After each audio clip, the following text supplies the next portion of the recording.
Muy buenos días a todos. Hoy es sábado 27 de junio y este día vamos a estar compartiendo juntos la palabra del Señor en 1 Corintios capítulo 15 versículos 35 al 58. 1 Corintios 15 versículos 35 al 58. Se los leo.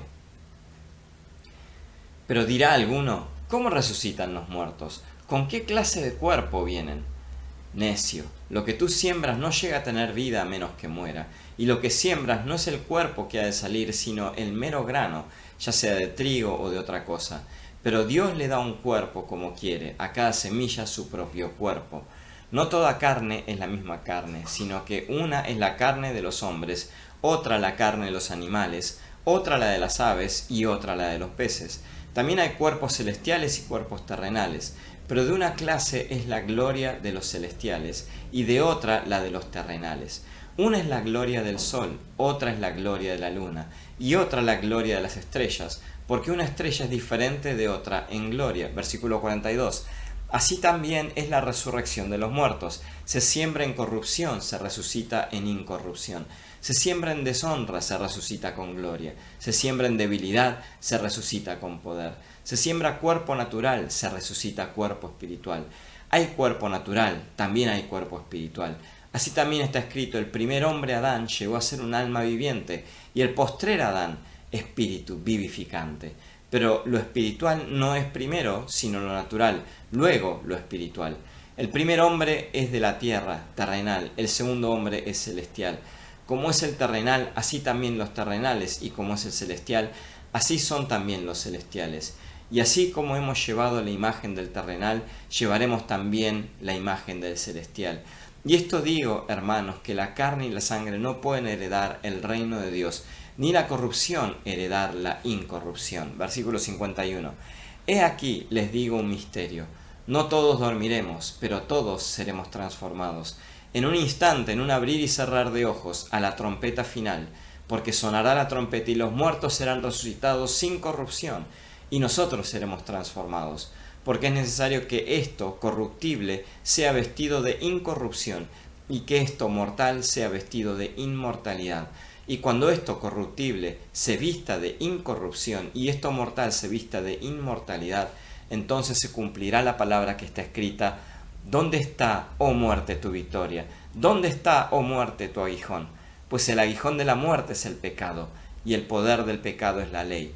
Pero gracias a Dios, quien nos da la victoria por medio de nuestro Señor Jesucristo. Así que, hermanos míos, amados, estén firmes y constantes, abundando siempre en la obra del Señor, sabiendo que su arduo trabajo en el Señor no es en vano. Esta es la palabra del Señor. Esta mañana vamos a enfocarnos en dos puntos. En primer lugar, cómo Cristo cambia la muerte, y en segundo lugar, cómo Cristo cambia la vida. Así que el primer punto, ¿cómo Cristo cambia la muerte? La muerte tiene un aguijón. Dice el versículo 56, el aguijón de la muerte es el pecado, y el poder del pecado es la ley. Vivimos en un mundo en el que muchas personas han venido a ver la muerte como nada más que el final de la vida. Pero la Biblia habla de algo muy diferente. Leemos en estos versículos que la muerte tiene un aguijón. De hecho, el versículo 26 nos dice que la muerte es un enemigo, no un amigo. Más que eso, es el último enemigo que vamos a enfrentar, el mayor enemigo que jamás enfrentaremos. Así que la Biblia nos dice, no cometas el error de pensar que la muerte es un amigo que trae consuelo, especialmente para la gente que sufre de alguna enfermedad. La muerte es un enemigo con un aguijón. La razón por la que la muerte es un enemigo con un aguijón es que la muerte vino al mundo a causa, por medio de una pena. Dijo Dios en Génesis 2:17, en el día que comáis de él, el fruto del árbol del cual él les había mandado que no comiesen, ciertamente moriréis. La muerte es el resultado directo del pecado en el mundo y el pecado en nuestras vidas. Si no hubiese habido pecado, no habría habido muerte. La evidencia de que todos somos pecadores es que todos morimos, todos nosotros morimos. Dice Romanos 6:23, la paga del pecado es muerte. cualquier cosa buena y amable que se diga en el funeral de una persona. El hecho de que un funeral esté ocurriendo acá en la tierra nos dice, por cierto, él o ella también fue un pecador o una pecadora. Cuando yo muera, si vos venís a mi funeral, vas a poder decir, bien, ahí está, ahí lo tenés, la prueba de que el pastor también era un pecador. El aguijón de la muerte es pecado. Y el ir a la muerte y ponerse de pie ante el Dios Todopoderoso como un pecador que no ha cumplido su ley, sería el peor desastre que pudieras enfrentar en tu vida. La muerte tiene un aguijón, pero hoy vemos que Jesús ha quitado el aguijón. Dice el versículo 55, «Oh muerte, ¿dónde está tu aguijón?» Cuando Jesús murió en la cruz, tomó sobre sí los pecados de todos los que creyeran en Él. Él quitó el aguijón, Él tomó el aguijón para sí mismo y todo su veneno letal se gastó en Él. Así que, hermano y hermana cristiana, cuando estás en Cristo, la muerte puede tomarte, pero no puede picarte, no puede retenerte en su poder y no te puede guiar a ese desastre definitivo que estuvimos hablando delante del Dios Todopoderoso si hubiésemos vivido una vida sin cumplir la ley. Jesucristo estuvo ahí, en ese lugar, para nosotros. Se enfrentó a la muerte con el aguijón y eso transformó lo que la muerte va a hacer para vos. Jesús dijo a las personas que se negaron a creer en Él en Juan 8:24, «Moriréis en vuestros pecados». Estas pueden ser las palabras más aterradoras de toda la Biblia. Moriréis en vuestros pecados. Pero Jesús cambia la muerte de todos los que creen en Él. Él tomó tus pecados en su muerte para que todos los que son de Él no tuvieran que llevar sus propios pecados a la muerte. Si confiaste en Él, no vas a morir en tus pecados. Así que si alguno de ustedes está en mi funeral y se encuentran diciendo, bueno, ahí lo tenés, la prueba concluyente de que el pastor también fue un pecador, también vas a ser capaz de decir, gracias a Dios que tiene un Salvador resucitado, que quitó el aguijón de la muerte sobre él. Cristo cambió la muerte para siempre, eliminando su aguijón. No es de extrañar que Pablo diga, gracias a Dios en el versículo 57, que nos da la victoria por medio de nuestro Señor Jesucristo. ¿Y qué implicancia tiene esto en nuestra vida hoy? Segundo punto, Jesús cambia nuestra vida. La resurrección trae estabilidad a tu fe. Dice el versículo 58, así que, hermanos míos, amados, estad firmes y constantes. La palabra así que, con la que comienza, muestra que hay una conexión directa entre la confianza en la resurrección y la estabilidad en la vida. Esto es lo que significa, perder de vista a la resurrección y lo que va a pasar es que tu fe se va a empezar a hundir. Seguramente este es el punto en el que Pablo habla en el versículo 14, si Cristo no ha resucitado, vuestra fe es en vano. Si esta vida fuera todo lo que hay, pronto te dirías, ¿vale la pena creer en Jesús? ¿Tiene sentido si esto es lo único que hay? Perdés de vista la resurrección y pronto te vas a encontrar abrumado por la tentación y por la incredulidad. Perdés de vista la resurrección y pronto vas a sentir lástima por vos mismo y te vas a encontrar diciendo, la vida se me está escapando. Puedes decir que tenés fe en Cristo, pero sin confianza en la resurrección vas a ser miserable.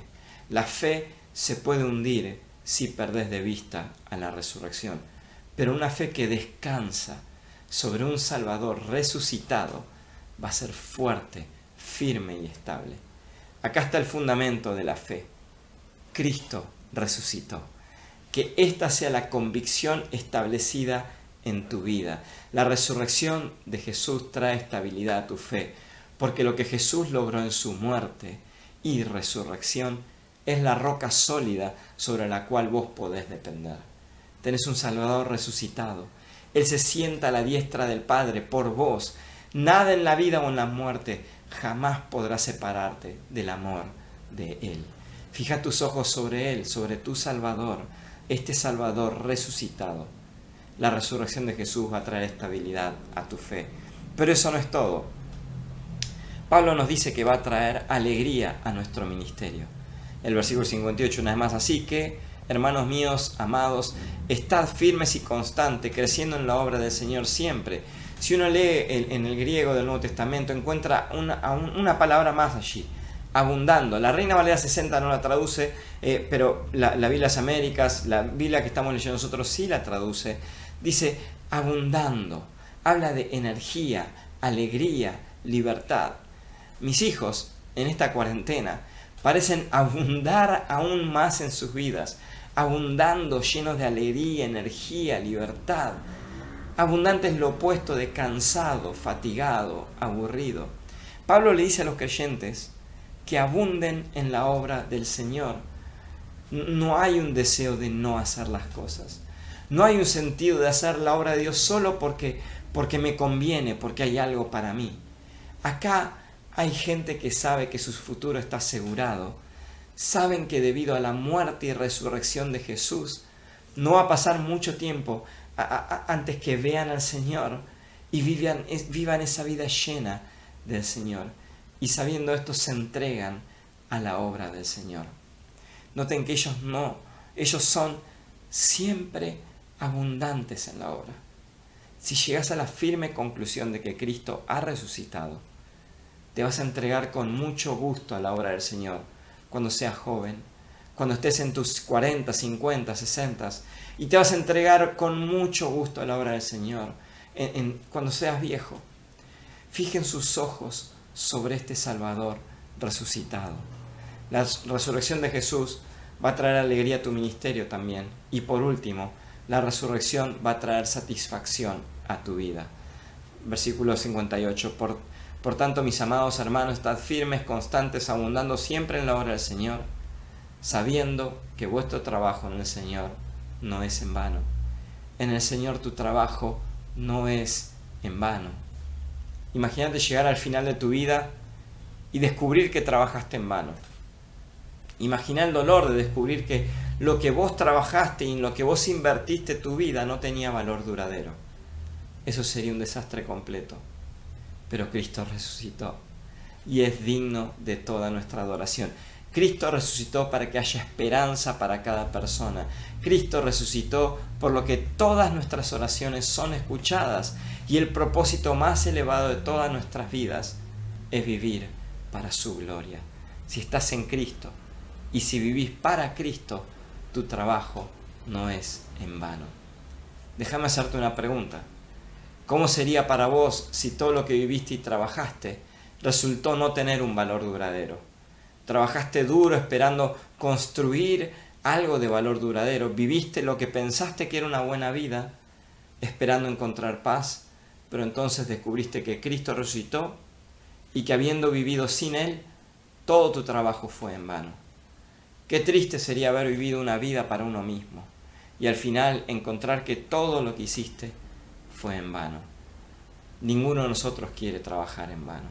Y el pasaje de hoy nos dice acá que si tu trabajo es en el Señor, no será en vano. Entonces, ¿cómo puedes estar en el Señor? La fe te une a Cristo para que te conviertas en Él y Él se convierte en tuyo. Cuando Cristo es tuyo y vos sos de Él, tu trabajo estará en el Señor. Y cuando tu trabajo esté en el Señor, no va a ser en vano. Nuestro Señor contó la historia de un comerciante que comerciaba perlas. Un día encontró una perla como ninguna que hubiera visto antes. Era una perla de gran precio y viendo su belleza y su valor, tomó una decisión. Vendió todas las perlas que tenía para obtener la perla más cara y más valiosa. Jesucristo es la perla de mayor valor. Él te amó y se entregó por vos. Se levantó de entre los muertos y se ofrece a vos. Él es capaz de cambiar la muerte para vos y es capaz de cambiar la vida para vos. ¿Por qué no unirnos a Pablo y tantos millones y millones de creyentes a una vida confiando en Él, adorándolo, amándolo y sirviéndole? Así que, hermanos míos, amados, estén firmes y constantes, abundando siempre en la obra del Señor, sabiendo que su arduo trabajo en el Señor no es en vano. Oremos. Padre Celestial, en esta mañana te damos las gracias por enseñarnos y hablarnos una vez más acerca de la realidad de lo que hizo tu muerte y tu resurrección. El triunfo sobre la muerte en la cruz y la resurrección, Señor, cómo vos derrotaste a ese aguijón, cómo vos derrotaste por completo a la muerte para darnos vida a nosotros. Te damos las gracias, Señor, porque en vos hoy podemos tener esta esperanza, esta seguridad de que si estamos en vos, la muerte no nos puede dañar. La muerte puede tomarnos, porque cuando termine nuestro tiempo en esta tierra vamos a morir. Pero no va a ser para siempre, porque vamos a ser llevados a tu casa y vamos a estar con vos por siempre y para siempre. Gracias, Señor, ayúdanos a aferrarnos a esta gran verdad, a esta esperanza en nuestro diario vivir y todos los días vivir aferrados a vos, amándote, adorándote con todo lo que somos, sabiendo que nuestra labor no es en vano. Y todo esto, Señor, para dar gloria a tu santo nombre. En el nombre de tu Hijo Jesús oramos. Amén.